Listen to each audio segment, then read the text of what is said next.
Selamat pagi. Saya perkenalkan, saya Ansiwa Isabella Lutik, CGP Angkatan 11. Saya akan melakukan pra-observasi. Di depan saya Ibu Agnes Alfreda, Guru Bahasa Indonesia.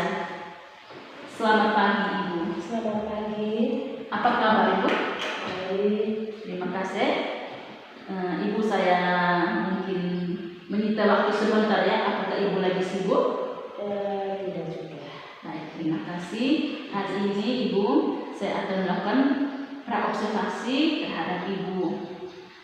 Di sini saya ingin mau bertanya mungkin apa yang sudah disampaikan di minggu kemarin, bahwa hari ini kita akan melakukan supervisi akademik di kelas. Kalau boleh tahu, tujuan dari supervisi akademik di sini untuk membantu Ibu Agnes dalam mengembangkan dan meningkatkan kompetensi Ibu sebagai guru. Jadi kita akan ngobrol santai. Dari kegiatan ini kita akan melihat sejauh mana kesiapan Ibu Agnes dalam melaksanakan kegiatan pembelajaran. Nah, Ibu Agnes, dari obrolan kita ini, apa yang Ibu harapkan atau maksudnya tujuan pembelajaran apa yang Ibu akan berikan sebentar di kelas nanti? Yang baik Ibu, terima kasih atas waktunya sudah menghubungi saya. Kebetulan saya guru bahasa Indonesia, saya mengajar di kelas 10. Dan kebetulan kita kelas yang akan saya masuk itu adalah kelas 10 PKPI. Dan materi yang akan saya bawakan, kami masih seputar materinya tentang teks laporan hasil observasi. Nah, adapun juga tujuan dari teks laporan hasil observasi ini yang ingin peserta didik saya di kelas itu capai antara lain ada 5, yaitu yang pertama, mereka bisa menginterpretasikan informasi yang disajikan dalam teks laporan hasil observasi secara kritis dan reflektif. Tujuan yang kedua,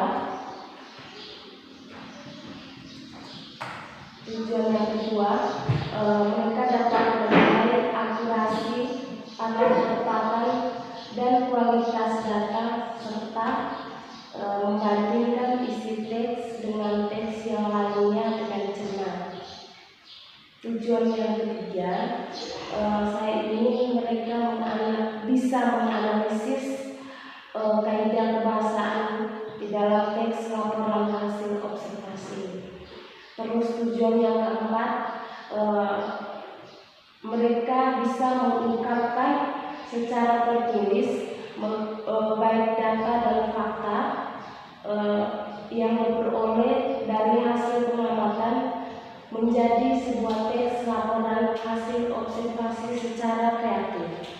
Tujuan yang kelima, saya mengharapkan mereka setelah membuat teks itu mereka bisa mempresentasikan di depan kelas dengan baik dengan secara runtut dan logis.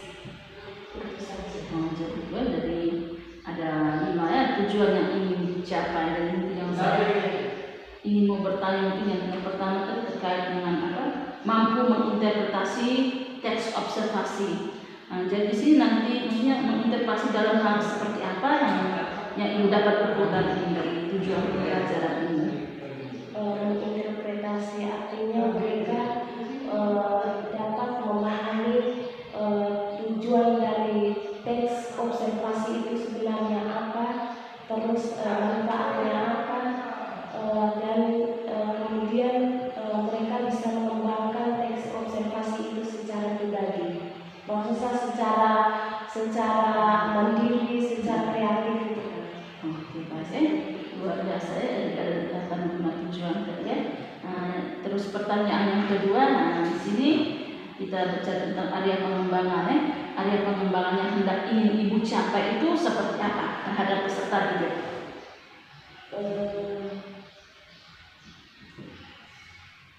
Area pengembangan yang ingin saya capai di pelajaran ini adalah saya ingin mereka memahami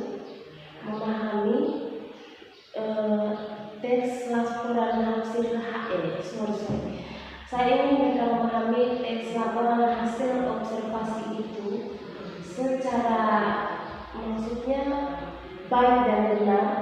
Terus mereka bisa membuat atau mengamati sesuatu benda, kemudian mereka bisa menuangkannya ke dalam bentuk laporan teks hasil observasi. Membuat dan mengamati ya. Iya. Jadi itu area pengembangannya. Nah, nanti yang ketiga di sini strategi seperti apa yang sudah Ibu persiapkan? Strateginya yang biasa saya lakukan di kelas, saya akan mengelompokkan mereka duduk secara berkelompok. Terus Ya. ini adalah teks observasi.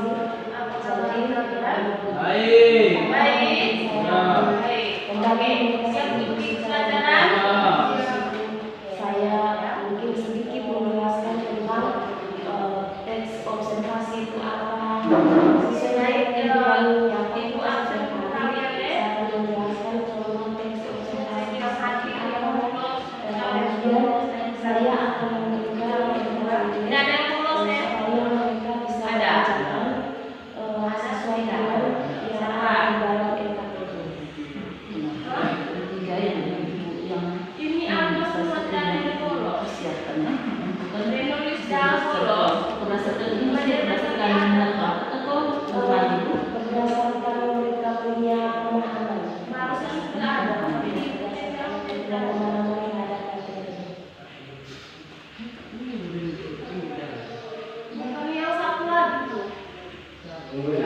Baik Ibu ya. Semoga ya mereka atas tiga hal ini nanti sebentar nanti kita lihatnya nanti tindak lanjutnya dari observasi sebentar ya. Kita bersama-sama ya, Ibu. Terima kasih Ibu atas kesiapan Ibu terhadap saya sudah observasi ya. Nanti tindak lanjut sebentar dan setelah observasi nanti ada selanjutnya itu pasca observasi. Baik, terima kasih Ibu. Selamat pagi.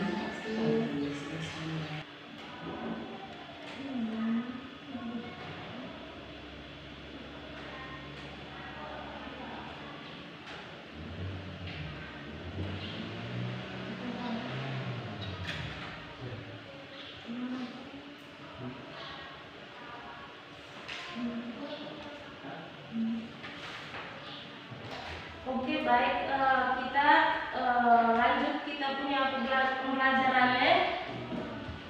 Ada yang masih ingat kemarin kita membahas materi tentang apa? Ya, kemarin kita membahas materi tentang apa, Delon?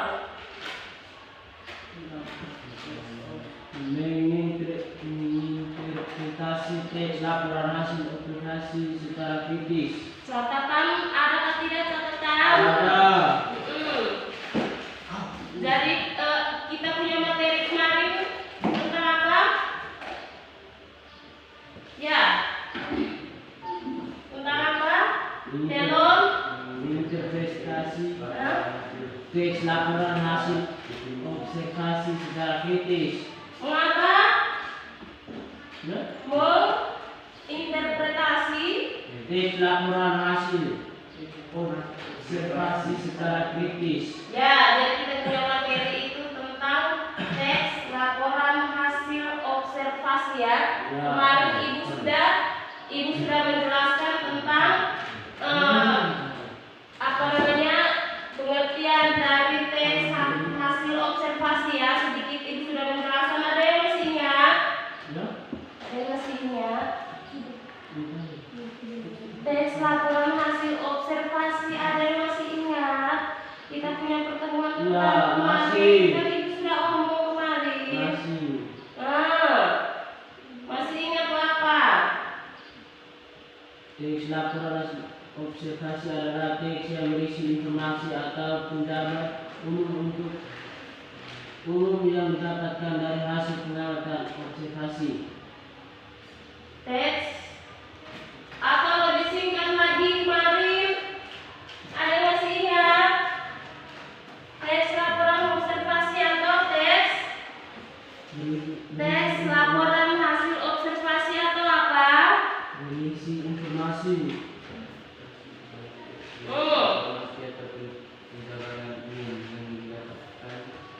Itu lihat di depan sana. Teks laporan hasil observasi adalah teks informasi ataupun kabar yang dapatkan dari hasil pengamatan. Atau lebih singkatnya kita kenal dengan teks apa, Ignas? Ignas rumah merah sekali.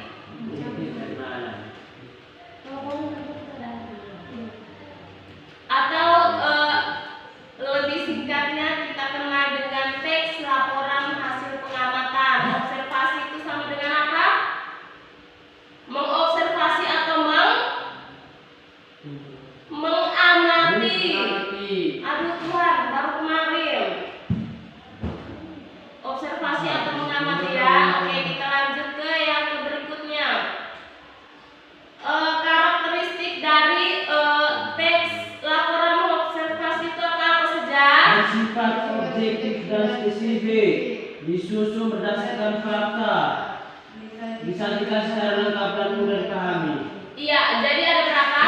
3. Iya, karakteristik itu ada 3 ya. Kemarin tuh Ibu sempat tanya kalian tuh bagaimana kalian punya perasaan ketika memasuki masuk di sekolah ini pertama kalinya. Ada yang bilang gugup, ada yang bilang takut, ada yang bilang merasa biasa saja dengan berbagai macam alasan kemarin yang sudah kalian sebutkan. Nah, itu tuh kalian menyebutkannya secara objektif atau spesifik ya. Spesifik, terus berdasarkan yang pastinya berdasarkan fakta atau pengalaman. Ada yang bilang dia takut pertama kali masuk ke sini karena takut karena senior itu pasti apa namanya menjajah atau apa istilahnya kayak senior itu kejam. Ada yang tidak toh. Nah, disajikan secara lengkap dan mudah dipahami. Berarti kemarin itu sudah kalian menyebutkan dengan bahasa yang paling mudah sehingga kita bisa pahami bersama ya. Terus yang berikutnya struktur teks laporan hasil observasi. Ada yang tahu strukturnya ada berapa? Kemarin sudah toh? Sudah dicatat, Ibu sudah kasih tuh. Pulang baca atau tidak dari malam? Belok. Ada 3. Apa saja? Teks laporan. Mulai salah lagi Bel. Pendapat umum. Deskripsi bagian. Deskripsi manfaat atau simpulan. Iya, jadi ada 3 ya. Struktur teks laporan hasil observasi itu ada 3 ya. Jangan lupa lagi pulang tuh baca. Sudah dicatat, sudah diringkas, sudah baik itu dibaca ya. Free Fire itu tidak ada di dalam dia tulis tentang observasi ya. Mobile Legends tidak ada itu. Jadi struktur teks laporan observasi itu ada 3 yaitu pernyataan umum, deskripsi bagian dan yang berikutnya adalah deskripsi manfaat. Mari kita lihat masing-masingnya. Bagian pernyataan umum. Nah, baca di papan tuh. Pernyataan umum. Pernyataan umum informasi tentang objek yang dilaporkan. Misalnya, nama objek termasuk nama dunia jika ada dan klasifikasi secara umum. Iya, pernyataan umum itu berisi tentang informasi umum tentang objek yang dilaporkan ya. Tentang objek yang dilaporkan. Nah, observasi ini kan kita mengamati suatu objek ya, suatu objek atau benda kemudian kita melaporkan secara terstruktur ya, secara terstruktur sesuai dengan strukturnya ya. Jadi kalau misalnya kita mengamati tentang keadaan lingkungan sekolah, berarti apa saja yang kita laporkan. Kalau kita mengamati tentang keadaan lingkungan keluarga kita, berarti kita apa saja yang akan kita laporkan ya. Jadi pernyataan umum itu berisi informasi umum tentang objek tersebut Jadi kemudian kalau nanti ibu suruh kalian tugas akhir itu nanti membuat teks laporan hasil observasi yang masing-masing orang. Jadi jangan bingung Pernyataan umum itu berisi tentang informasi umum dari objek tersebut Jadi jangan salah, misalnya kau ini melakukan observasi tentang keadaan nelayan di pinggir pantai, terus yang kau jelaskan itu adalah lingkungan di sekitar sekolah, kan tidak nyambung. Paham Paham. Oke, pernyataan umum bisa paham?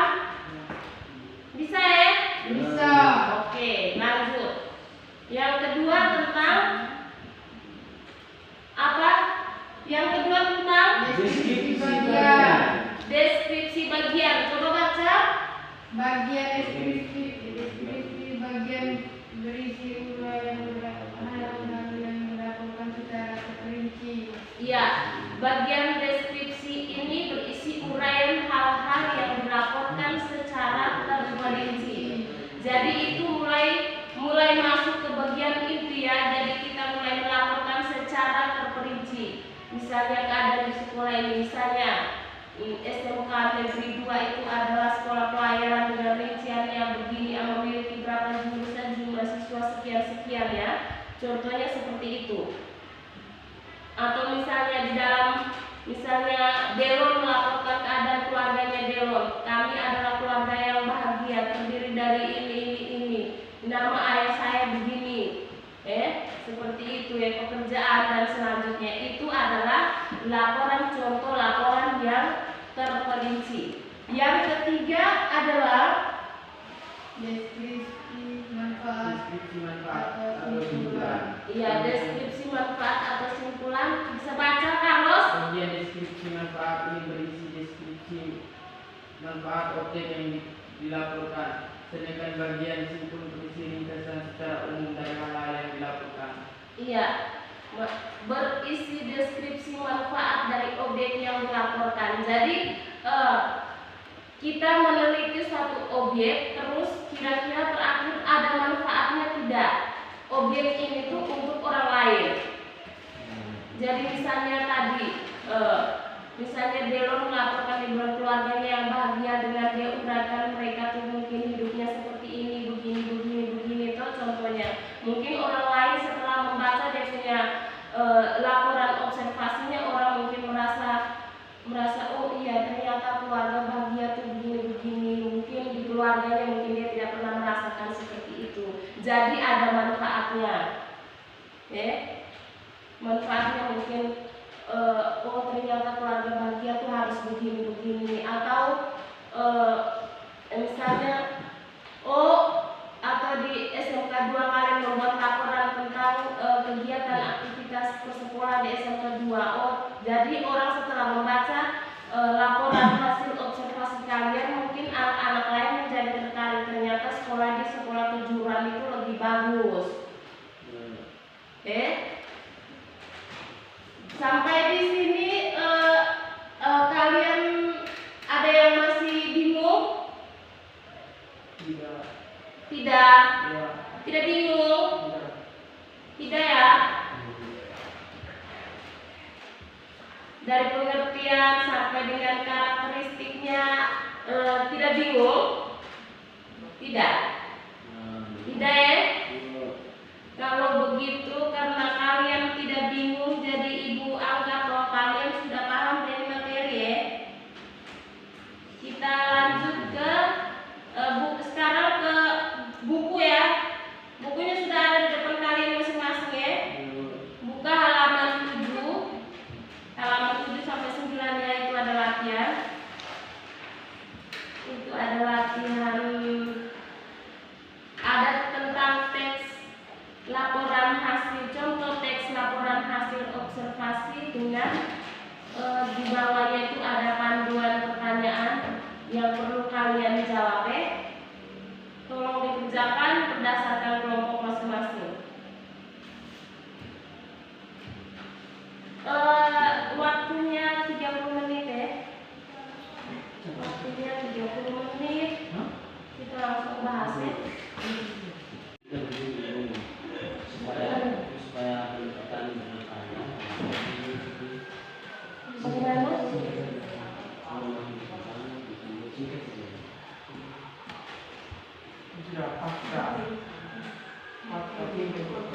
Oh,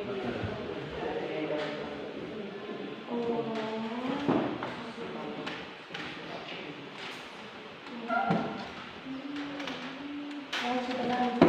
Mana kamu fotonya? Mana kamu fotonya? Itu saudara sensor tadi. Terus yang lain nomor kita mana? Apa kau tahu apa kau nama Cari. buat tabel ya? Nomor 4 ini terserah kalian mau buat tabel dengan tabel, kalau tidak pun dari kalian, yang penting kalian bisa paham. Bisa pilih fakta. Iya. Dari pernyataan ini apakah dia masuk fakta atau masuk ke ini?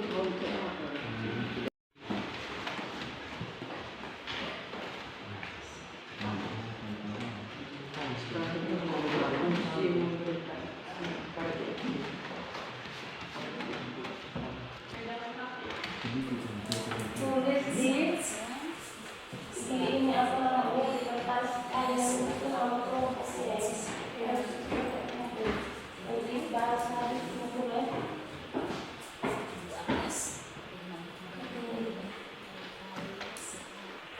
Syukurlah. Oke, Ibu ya. Sehat.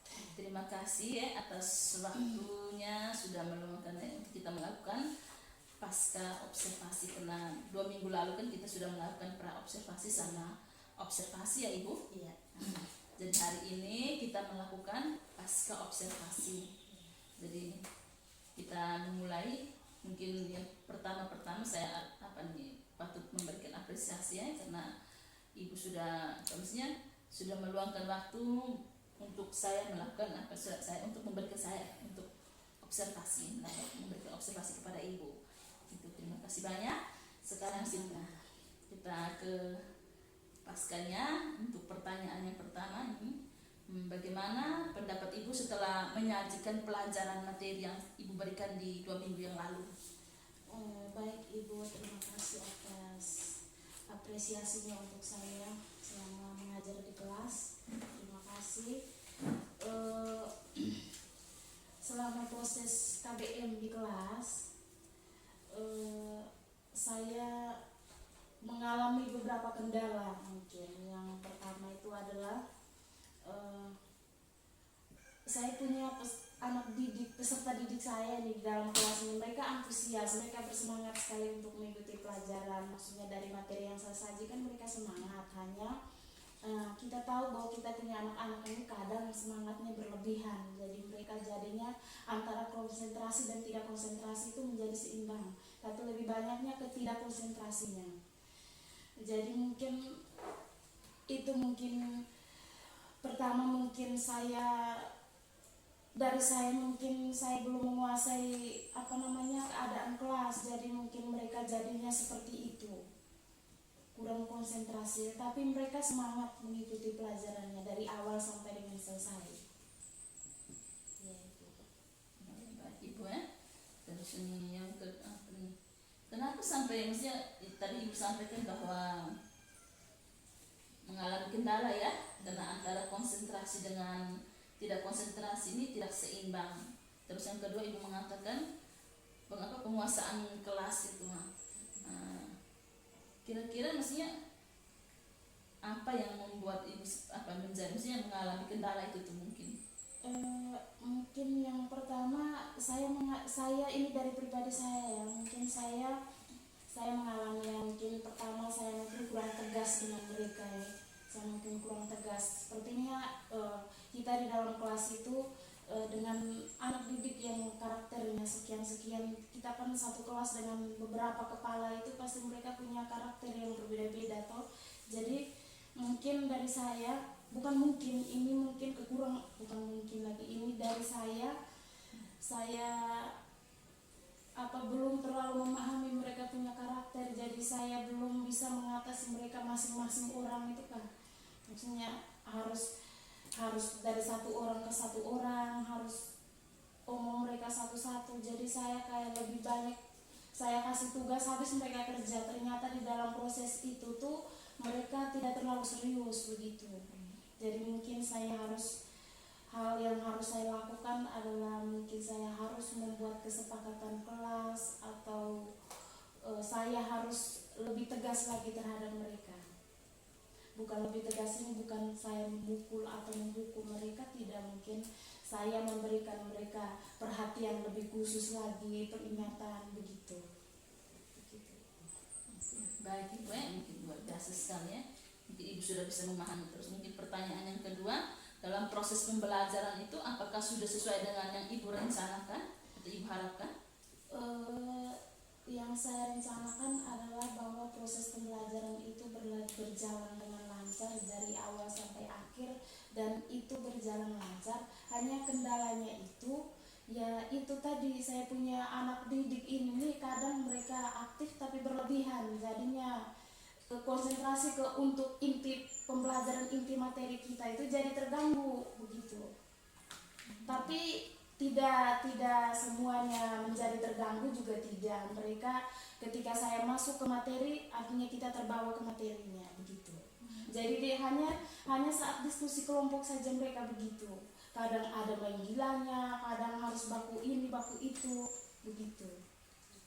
Jadi ya. Oke, Ibu ya.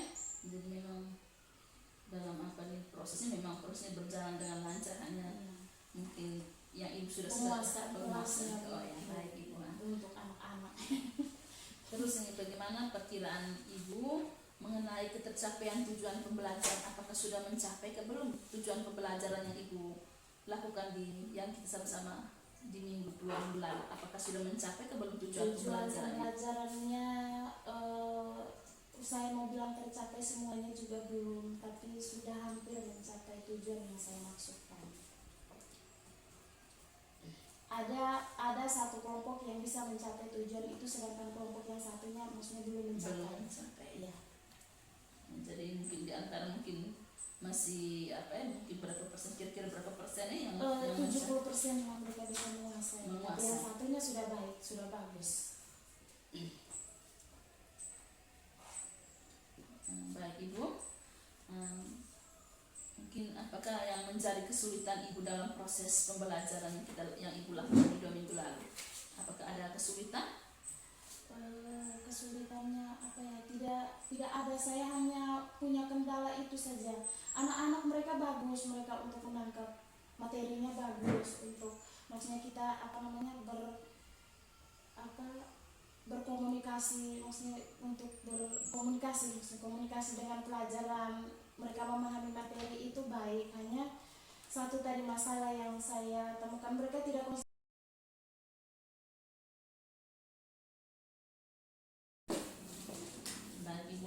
kita lanjut ya, kita ada kesalahan teknis.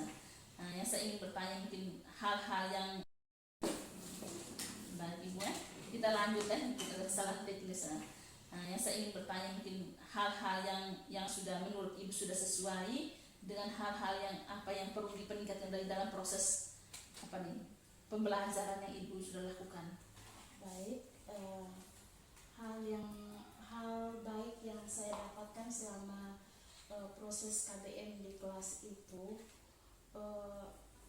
untuk materinya, maksudnya untuk penguasaan materi ke anak-anak, mereka sudah bisa menangkap materinya dengan baik. Terus buktinya sampai dengan mereka kerja kelompok terus mempresentasikannya, ada kelompok yang bagus sekali, namun ada kelompok yang kurang bagus. Bukan kurang bagus artinya mereka tidak bisa, tetapi mereka juga baik, hanya belum maksimal mungkin begitu. Terus itu hal baik yang saya dapatkan. Yang perlu saya tingkatkan ke depannya mungkin variasi materinya harus lebih bagus lagi. Mungkin saya harus membuatnya, maksudnya dengan menunjukkan objek yang pasti atau apa begitu, supaya mereka lebih bersemangat lagi toh maksudnya. Terus yang berikutnya mungkin saya harus membuat kesepakatan kelas terlebih dahulu sebelum memulai KBM. Mungkin itu saja hal yang perlu saya buat ke depannya. Luar biasa Ibu ya, sangat mengapresiasi. Baik. Terus yang berikutnya komitmen kedepannya Ibu seperti apa dalam proses pembelajaran ini dan kira-kira kapan untuk melakukan komitmen tersebut yang akan Ibu? Ya, komitmen yang akan saya lakukan ya selama proses pembelajaran saya, selama jam mengajar saya di kelas. Jadi kita kan sistem mengajarnya blok, jadi mungkin minggu ini saya free, minggu depannya baru saya mengajar. Jadi di minggu-minggu yang saya mengajar itu mungkin saya akan terapkan beberapa hal yang sudah saya sebutkan tadi di dalam kelas saya. Begitu Ibu.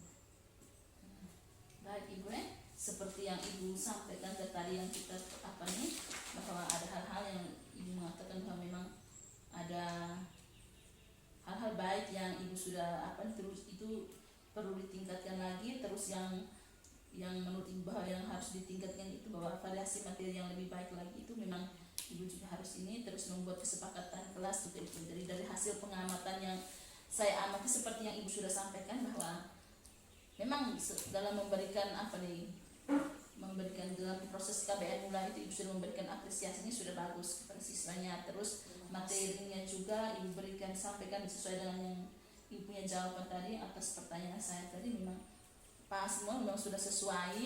Memang yang saya dari catatan ini bahwa kesepakatan kelas yang Ibu belum nampak ya.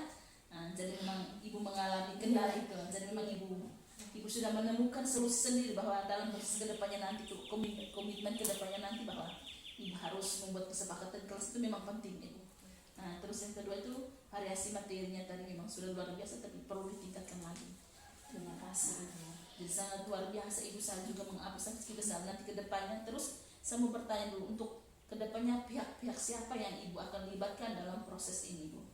Oh iya, mungkin untuk anak-anak yang di dalam kelas yang saya mengajar tadi mungkin yang aktifnya berlebihan ya katakan itu. Jadi mungkin pihak-pihak yang saya butuhkan untuk mengatasi ini bukan mereka tidak kriminal juga tidak sih, hanya untuk ini mungkin yang pertama itu adalah wali kelas karena dia yang pasti bertanggung jawab dengan anak-anaknya. Jadi seperti apapun kejadian di dalam kelas pasti saya harus melaporkan kepada wali kelas. Terus yang kedua untuk anak-anak ini kan mereka mengalami kadang mereka ada yang istilahnya mereka over itu, kadang ada yang mencari perhatian begitu. Jadi mungkin orang berikut yang saya butuhkan adalah guru BP untuk menanyakan kenapa sampai dengan mungkin dia tidak bisa tenang di dalam kelas, atau mungkin kenapa dia diam, atau mungkin ada masalah-masalah tertentu. Toh kita guru kita tidak tahu mereka punya permasalahan dari rumah, kita tidak tahu. Jadi mungkin orang kedua yang saya butuhkan adalah guru BPBK. Selanjutnya mungkin kesiswaan juga, karena kalau saya mengatasi sendiri saya tidak bisa, terus guru BPBK-nya tidak bisa, pasti saya harus membutuhkan kesiswaan. Yang kesiswaan. Terus yang berikutnya yang tidak kalah pentingnya harus membantu saya adalah ini ketua kelas, karena ketua kelas itu pasti ada bersama dengan saya selama proses pembelajaran itu berlangsung. Jadi mungkin dengan adanya dia, saya berharap dia mungkin sedikit tidaknya bisa membantu saya mengatasi kelas, untuk bisa menegur punya teman-teman yang kayak hiperaktif atau yang kurang aktif atau yang punya masalah apapun. Saya berharap dia bisa membantu saya selama proses belajar mengajar KBR. Begitu. Baik, terima kasih Bu, luar biasa ya. Semoga kedepannya menjadi lebih baik lagi. Harapan kita sama-sama harapan kita untuk kedepannya, karena kita mendidik anak-anak bangsa ini untuk menjadi lebih baik. Ya, sama-sama. Jadi memang itu ya dari Ibu, terima kasih Ibu ya atas waktunya. Terima kasih banyak. Selamat siang. Sama-sama Ibu, selamat siang juga.